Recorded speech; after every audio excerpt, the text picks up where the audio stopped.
오늘은 담임 편성 및 과목 개설에 대해서 말씀드리도록 하겠습니다. 지금 그 서버가 실제 서버가 아니라 교육용 서버이기 때문에 그 자료가 사실 많지 않습니다. 이해를 하시고 개인정보 보호 차원이기 때문에 잘 들어주시기 바랍니다. 일단 담임 편성에 대해서 말씀드리겠습니다.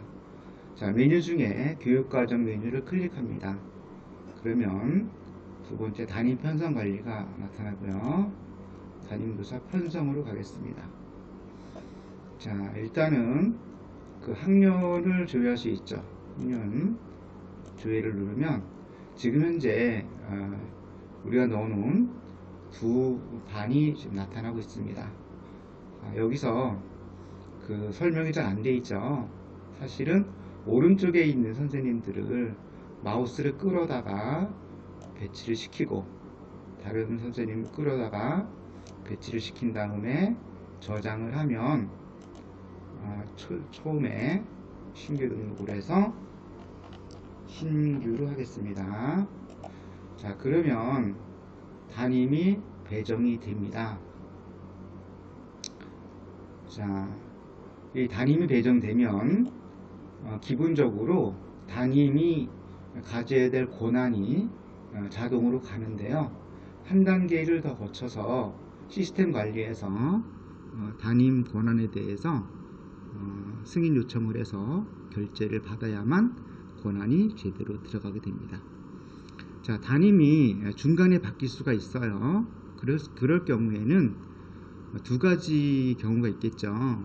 A 교사가 가리키다가 B 교사로 바뀌는 경우가 있고요. 애초에 잘못 입력하는 경우가 있을 겁니다.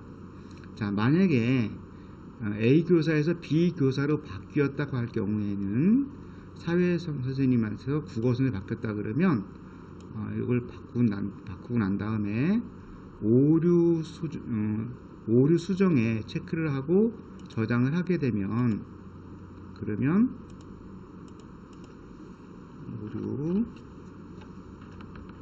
자, 이렇게 하게 되면은 A 교사에서 B 교사로 바뀐 내용이 들어가게 되고요.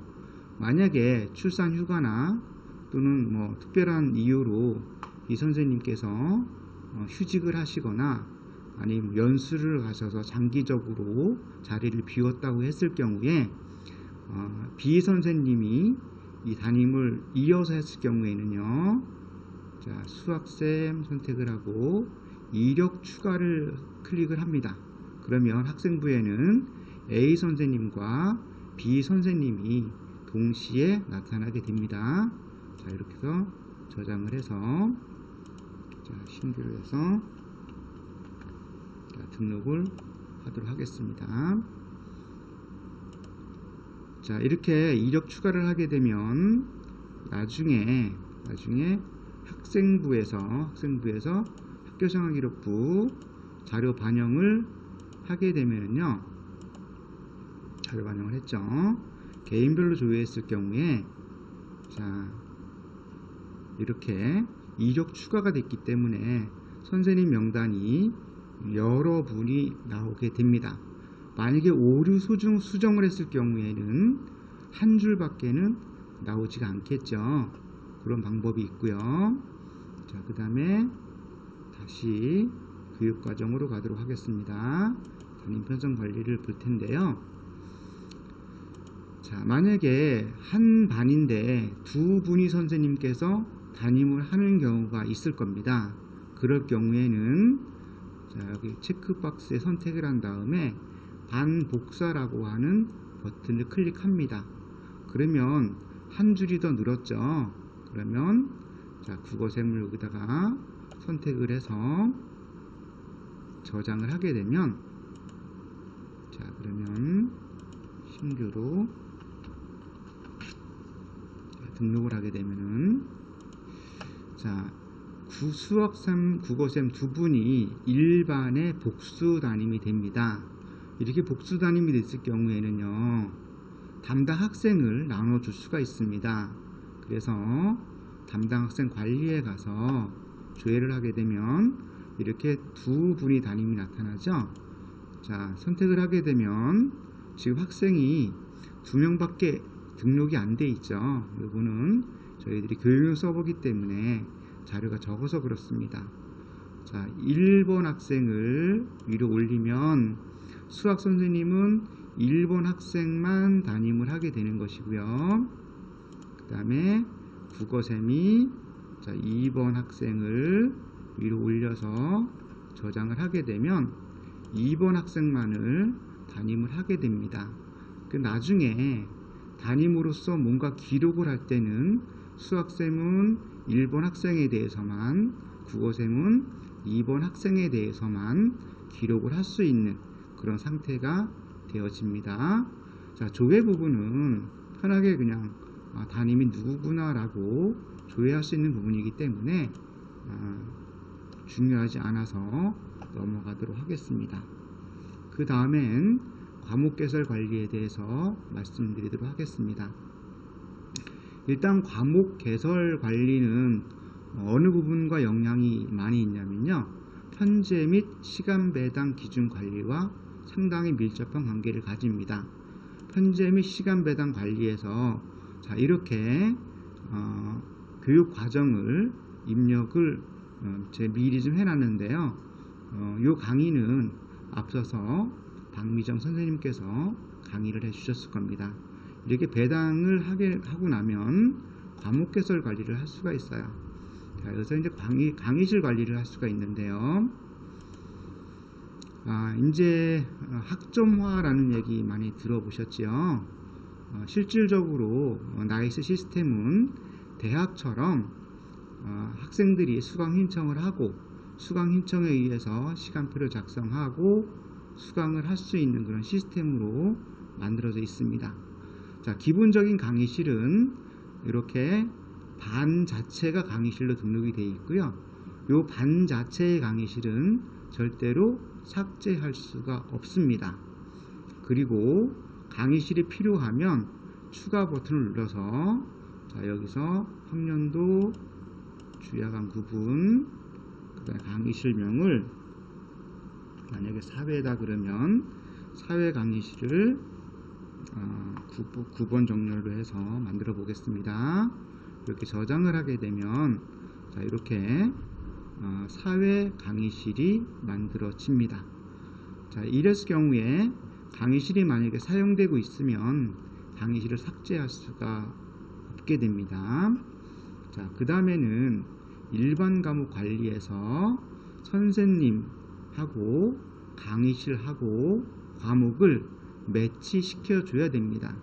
이거를 학교에서는 교과 배당이라는 표현으로 사용하고 있을 겁니다. 자, 그래서 과목 개설이라고 하는 버튼을 클릭을 하면은요, 자, 영어쌤이 자, 영어란 과목을 지금 1반, 2반, 한국사 사회까지는 내려갈 필요가 사실은 없겠죠. 이렇게 해서 저장을 하게 되면 영어 선생님이 1반, 2반에 대해서 들어가서 수업을 하시게 이렇게 되게 됩니다.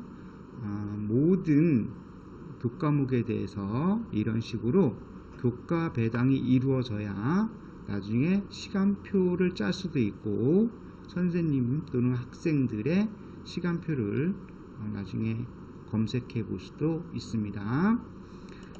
자, 그래서 자, 이건 일반 과목 관리에서 과목 개설을 해줘야 되고요. 자, 담임 일괄 등록이라고 하는 것은 뭐냐면요. 자, 클릭을 하게 되면 자율, 동아리, 봉사, 진로 이 네 가지가 대개 이제 단위수가 아니라 시간수로 들어가게 되는데 이 네 가지를 선택해서 저장을 하게 되면 기본적으로는 이 네 가지는 담임이 가리키는 것으로 일단 등록을 해놓고 그 다음에 나중에 담당자를 시간표에서 바꾸는 그런 방식으로 진행이 됩니다. 그래서 담임 일괄 등록을 반드시 해 주셔야만 되고요. 개설 강좌는 확인하는 부분이기 때문에 굳이 이렇게 신경을 안 쓰셔도 상관이 없고요. 수강 학생 편성이 굉장히 중요합니다. 자, 지금 보면 강의실에 있고 수강 학생이 좀 0명으로 돼 있죠. 그렇기 때문에 그 수강 학생 0명이면 전혀 의미가 없어요. 한꺼번에 등록하는 방법은 일반 과목 일괄 등록이라는 부분이 있습니다.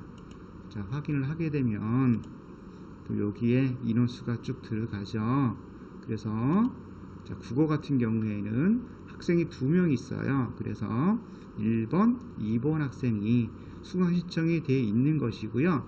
이러한 경우에도 이 2번 학생은 국어를 배우지 않는 학생이다 라고 생각을 하면 2번 학생을 이렇게 아래로 내려서 저장을 하게 되면 그 학생은 수강 신청이 빠지게 되고요. 수강 신청이 빠질 경우에는 성적 처리에서 OMR 카드를 읽어서 만약에 업로드를 시킬 경우에 이 학생은 수강 신청이 안 돼 있죠. 이 학생 자료가 만약에 들어간다 그러면 에러가 나서 이관이 되지 않습니다. 그런 경우가 어느 경우에 많이 나타날 수 있냐면 전입 학생일 경우에, 학생들이 전입 왔을 경우에 자동으로 수강 신청이 되지 않습니다. 그럴 경우에는 학생별 수강 과목 편성이라는 부분이 있어요. 그래서 자, 1학생, 2학생 전부 다 위는 수강 신청이 되어 있는 부분이고요. 아래는 수강 신청이 되어 있지 않은 부분이거든요. 자, 만약에 자, 이 위쪽에서 선택을 해서 삭제를 하게 되면 아래쪽으로 내려오면서 수강 신청에서 빠지게 되고요. 자, 여기서 클릭해서 저장을 하게 되면 위로 올라가면서 수강 신청이 되게 됩니다. 따라서 전입생이 발생했을 경우에는 학생별 수강 과목 편성으로 그 학생의 수강 편성을 제대로 해줘야만 나중에 성적 처리 이런데 제대로 잘 할 수가 있게 되는 내용입니다. 자, 그 다음에는요, 여기 수준별 이동 수업이라고 있죠. 요거는 강원도에서는 수준별 이동 수업을 교육감령으로 하지 못하게 돼 있죠. 그래서 굳이 강원도에서 이 메뉴를 쓰실 이유가 없습니다. 자, 이렇게 해서 학생 담임 편성과 과목 개설 관리에 대해서 자세하게 알아봤습니다. 고생하셨습니다.